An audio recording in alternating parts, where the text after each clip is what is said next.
현대사회에서 전문가로 살아간다는 건 참 아이러니한 상황에 놓일 때가 많다는 뜻이기도 합니다. 우리가 평생을 바쳐 쌓아 올린 그 전문적인 지식의 틀이 오히려 더 큰 진실을 보지 못하게 가로막는 벽이 될 수도 있다는 거죠. 어떠세요? 이 질문 한 번쯤 스스로에게 던져볼 만하지 않나요?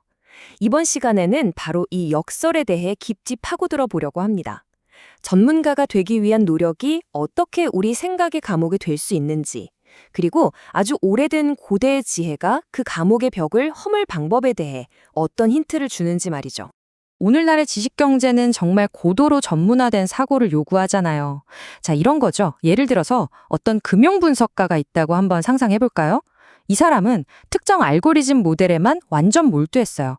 그 모델 안에서는 거의 신이었죠.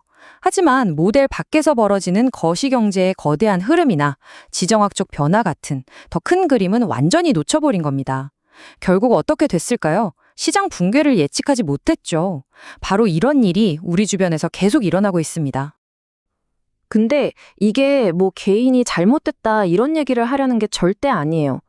여러분의 전문성은 당연히 강력한 무기죠. 문제는 이게 시스템적이라는 겁니다. 전문화라는 구조 자체가 우리도 모르는 사이에 일종의 눈가리개처럼 작용해서 세상이 얼마나 깊이 연결되어 있는지 그 본질을 보지 못하게 막을 수 있다는 거예요. 그런데 정말 놀랍게도 말이죠. 바로 이 인지적 한계를 아주 명쾌하게 설명하는 모델을 고대 문헌인 비갸나 바이라바 탄트라에서 찾을 수 있습니다. 처음 보시면 이게 무슨 외계어인가 싶으실 거예요. 그쵸? 완전 고대의 암호문 같잖아요. 하지만 믿기 어려우시겠지만 바로 이 한 구절 안에 현대인의 복잡한 마음을 꿰뚫는 강력한 프레임워크가 담겨 있습니다. 지금부터 저랑 같이 이 암호를 한번 해독해 보시죠. 자, 우선 마야라는 개념부터 새로 고침해야 합니다. 이걸 그냥 신비주의적인 환상으로만 생각하면 안 돼요. 이걸 좀 더 현대적으로 바꿔보면 우리 머릿속에 깔린 윈도우나 맥OS 같은 세상을 인식하고 분류하는 근본적인 인지 운영체제라고 이해하시면 딱 좋습니다. 좋아요. 그럼 이 운영체제가 대체 어떻게 작동해서 우리 지식을 조각조각 내는지 그 구조를 한번 뜯어보면서 자세히 살펴보겠습니다. 자, 이 표를 한번 보세요. 이게 진짜 재밌습니다. 이 구절이 어떻게 하나의 프로세스를 설명하는지 아주 명확하게 보여주거든요. 첫 단계, 마야 비모히니 나마. 이건 마야가 우리를 홀리는 일종의 필터라고 정의하는 부분이에요. 두 번째, 칼라야하 칼라넘. 이게 바로 작동 방식입니다. 현실을 칼라라는 여러 조각으로 착착 나눈다는 거죠. 그리고 세 번째, 우리가 이 조각난 부분들의 제한된 속성을 깊이 관찰하고 숙고하면 마침내 마지막 구절인 나 프르탁 바웻, 즉 분리되지 않음이라는 통합의 상태에 이른다는 겁니다. 정말 놀랍지 않나요? 한 문장 안에 분열에서 통합으로 가는 완전한 여정이 담겨 있는 셈이죠. 네, 바로 이겁니다. 고대 개념인 칼라가 현대 전문가들이 겪는 딜레마랑 정확하게 연결되는 지점이죠. 한 분야에 깊이 파고들수록 오히려 다른 지식체계와의 연결고리를 잃어버리면서 전체를 보지 못하는 인식론적 엔트로피 상태에 빠지게 되는 겁니다. 자, 보세요. 갑자기 고대 철학이 엄청나게 실용적인 자가진단 도구로 바뀌는 순간입니다. 이 질문들을 한번 스스로에게 던져보는 거예요. 혹시 나는 새로운 정보를 내가 원래 알던 지식상자에 억지로 끼워 맞추고 있나? 하는 식으로요. 이 체크리스트는 우리가 얼마나 미묘하게 이 파편화된 사고의 함정에 빠져 있는지를 점검하게 도와줍니다. 그럼 해결책은 뭘까요? 이 구절은 아주 명확한 방향을 제시합니다. 바로 나 프리타그 바벳, 즉 분리되지 않음이라는 더 높은 차원의 인지 능력으로 나아가라는 거죠. 이게 정말 중요한 포인트인데요. 우리가 가진 인식의 인터페이스, 이 마야를 없애려고 싸우는 게 목표가 아니라는 겁니다. 오히려 그게 어떻게 작동하는지 그 메커니즘을 깊이 이해하는 데서 진짜 통찰이 온다는 거죠. 마치 컴퓨터에 바이러스가 돌 때 컴퓨터를 부수는 게 아니라 운영체제를 제대로 이해해서 문제를 해결하는 것과 똑같습니다.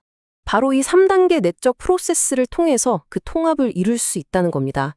첫째, 내 판단을 흐리게 하는 고정관념이 뭔지 분석하고요. 둘째, 그 고정관념 때문에 현실이 어떻게 조각나 보이는지 그 한계를 성찰하는 거죠. 그리고 마지막으로 나 자신과 내가 보는 대상, 그리고 그걸 보는 내 생각의 틀까지 이 모든 게 사실은 하나로 연결된 시스템이라는 걸 깨닫는 겁니다. 자, 이렇게 내면의 변화가 일어났어요. 그럼 이걸 실제 우리 업무나 문제 해결 과정에는 어떻게 적용할 수 있을까요? 다음 슬라이드에서 그 구체적인 전략 5가지를 바로 확인해 보겠습니다. 여기 나오는 5가지 원칙이 바로 그 구체적인 방법론입니다. 한번 보세요. 내가 가진 지식을 절대적인 진리가 아니라 상황에 따라 바꿔 쓸 수 있는 도구로 보는 것에서 시작하죠. 그리고 분리된 분야들 사이의 빈틈에서 어떤 일이 일어나는지에 집중하고요.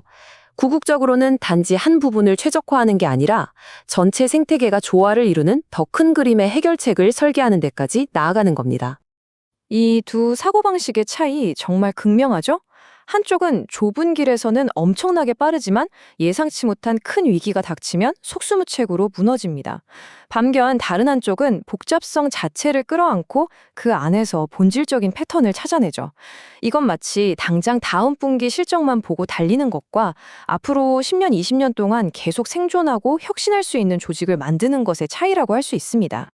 자, 이제 슬슬 마무리를 해볼까 합니다. 이 오래된 구절이 오늘을 살아가는 우리 지식노동자들에게 던지는 궁극적인 메시지는 과연 무엇일까요? 결국 이 모든 이야기의 핵심은 바로 이겁니다. 우리를 가두는 인식의 장막을 걷어내는 힘은 그 장막을 외면하거나 찢어버리려는 데서 나오는 게 아니에요. 오히려 그 장막이 어떤 실로 어떻게 짜여 있는지 그 작동 방식을 철저하게 이해하는 데서 나온다는 거죠.